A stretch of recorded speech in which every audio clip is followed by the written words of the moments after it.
बाबा साहब अंबेडकर जी के बारे में कहे, इस देश के अंदर लोग नमक का भी आंदोलन चला लिया। नमक सब्जी में इतना ही पड़ता है, इतने से नमक में सब्जी का स्वाद बदल जाता है। लेकिन पानी के वजह से जो है हमारा जीवन ही नहीं चल पाता है। तो इस समाज को जब पानी तक पीने का अधिकार नहीं था, ऐसा आंदोलन डॉक्टर बाबा साहब अंबेडकर जी ने महाड़ के चौदार तालाब पर चलाया। जहां कुत्ते बिल्ली तक पानी पी सकते थे, वो शौच कर सकते थे, वहां पर हमें पानी पीने का भी अधिकार जो है नहीं था। तो उस लिए भी हमें आंदोलन करना पड़ा। हमें इस देश के अंदर मंदिरों में जाने का तक अधिकार नहीं था। तो डॉक्टर बाबा साहब अंबेडकर जी ने नासिक के कालाराम मंदिर में भी जो है आंदोलन करने का काम किया। वो मंदिरों में जाने का, वो मंदिरों में भीड़ इकट्ठा करने का कार्यक्रम नहीं था। वो इस समाज के स्वाभिमान व इस देश की भागीदारी का आंदोलन था कि अगर हम इस देश के नागरिक हैं तो इस देश में हमें कहीं पे भी जाने का अधिकार होना चाहिए। इसका वो आंदोलन था। डॉक्टर बाबा साहब अंबेडकर जी ने बहुत सारे आंदोलन चलाए। डॉक्टर बाबा साहब अंबेडकर जी ने जिन पढ़े लिखे लोगों को अपने जीवन में, डॉक्टर बाबा साहब अंबेडकर जी ने शिक्षा को बड़ा महत्व दिया और शिक्षा का महत्व देने के लिए उन्होंने कुछ लोगों को तैयार करने का कार्यक्रम किया। तो जिन लोगों को डॉक्टर बाबा साहब अंबेडकर जी ने पढ़ाने लिखाने का काम किया, उनको उच्च डिग्री हासिल करवाने का काम किया, वैसे लोगों से डॉक्टर बाबा साहब अंबेडकर जी को काफी आशाएं और उम्मीद थी कि वे लोग मेरे साथ साथ वे मेरे जाने के बाद इस समाज की धुरी को हमें छोड़कर जाने से पहले आगरा की धरती पर यह कहना पड़ा कि मुझे इन पढ़े लिखे लोगों ने धोखा दिया। तो जब डॉक्टर बाबा साहब अंबेडकर जी ने ऐसा कहा, वे डॉक्टर बाबा साहब अंबेडकर जी जो इस देश का सबसे बड़ा तबका है, ये जो बहुजन समाज है, उसको जब इस देश की धार्मिक व्यवस्था के अंदर एक सम्मान व स्वाभिमान से जीने के लिए जगह नहीं मिल रही थी, उनको हक और अधिकार देने के लिए उनको अछूत की डिग्री देकर जो है उनका तिरस्कार किया जा रहा था, तो डॉक्टर बाबा साहब अंबेडकर जी ने सीधा धर्म परिवर्तित करके हमें इस देश का मूल धम्म जो मानवतावाद को दर्शाता है, दुनिया का कल्याण करने के लिए जो विश्व में अपने विचारों का प्रचार प्रसार किए हैं, वैसे तथागत भगवान बुद्ध का धम्म दिया। और उसके बाद बाबा साहब अंबेडकर जी हमें छोड़कर चले गए। जब बाबा साहब जी का निवारण हुआ, महापरिनिर्वाण हुआ, उसके बाद बाबा साहब के आंदोलन की गति जो है धीरे धीरे कम हो गई। उस समय के सत्ता में बैठे लोगों ने बाबा साहब के नाम को खत्म करने की तक साजिश रची। लेकिन धन्य है मान्यवर कांशीराम साहब को, जिन्होंने सिर्फ एक किताब पढ़कर इस पूरे देश की सिस्टम को समझ लिया और डॉक्टर बाबा साहब अंबेडकर जी को समझ लिया। साथियों, बाबा साहब का लास्ट जो आगरा में दिया हुआ भाषण था कि मुझे इस पढ़े लिखे लोगों ने धोखा दिया, तो इन पढ़े लिखे लोगों के ऊपर मान्यवर कांशीराम साहब ने काम करने का शुरुआत की। मेरे साथियों, पढ़े लिखे लोगों को इकट्ठा कर उनको स्वाभिमान की परिभाषा समझाकर इस समाज की लड़ाई लड़ने के लिए उनको जब जमीन तैयार की, उस जमीन के बाद उन्होंने एक संगठन का निर्माण किया।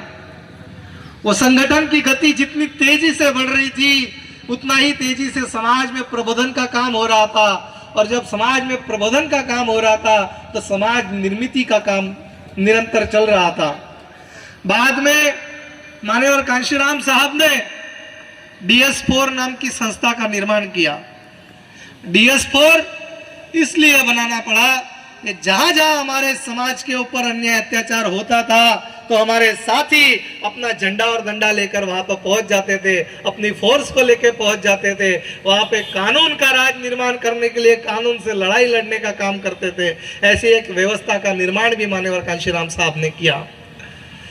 साथ में मैं आपको बता दूं, आज ही के दिन डॉक्टर बाबा साहब अंबेडकर जी ने हमें एक बात कही थी कि राजनीतिक सत्ता ये ऐसी मास्टर की है कि जिसको अगर आपने हथिया लिया तो आपके सारे समस्याओं की जो है आपको समाधान मिल जाएगा, सारे समस्या आपकी हल हो जाएगी।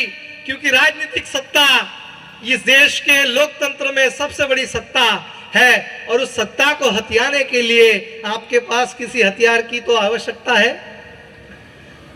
तो उस वो हथियार का भी निर्माण जो है माननीय कांशीराम साहब ने आज ही के दिन डॉक्टर बाबा साहब अंबेडकर जी के जन्म दिवस के उपलक्ष्य पर बहुजन समाज पार्टी का निर्माण किया और बहुजन समाज पार्टी आपके हक और अधिकारों को लड़ने का काम कर रही है। साथियों, ये राजनीतिक मंच नहीं है, लेकिन इतिहास गवाह है और वो इतिहास को दोहराने की जरूरत है। हमारे समाज को समझाने की जरूरत है, हमारे समाज को बताने की जरूरत है कि क्यों इस व्यवस्था का निर्माण किया गया और इस व्यवस्था के माध्यम से आपने, जब आपकी उत्तर प्रदेश में शासन सत्ता रही तो आपने आपके लोगों के लिए IAS, IPS, PCS, IRS officer बन सके, उसके लिए फ्री ऑफ कॉस्ट सेंटरों का निर्माण किया।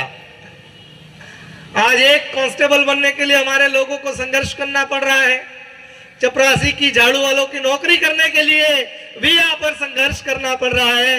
लेकिन जिस दिन उत्तर प्रदेश में हमारी सरकार बनी तो इस आरक्षित वर्ग के लोगों के लिए 32 लाख नौकरियों का निर्माण करने का काम आपकी राजनीतिक सत्ता ने किया है।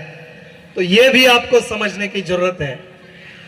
जो लोग संसद में कह रहे थे कि जय भीम जय भीम जय भीम का नारा क्यों लेते हो, अगर इतना नारा अगर किसी भगवान का ले लिया होता तो आपका कल्याण हो जाता।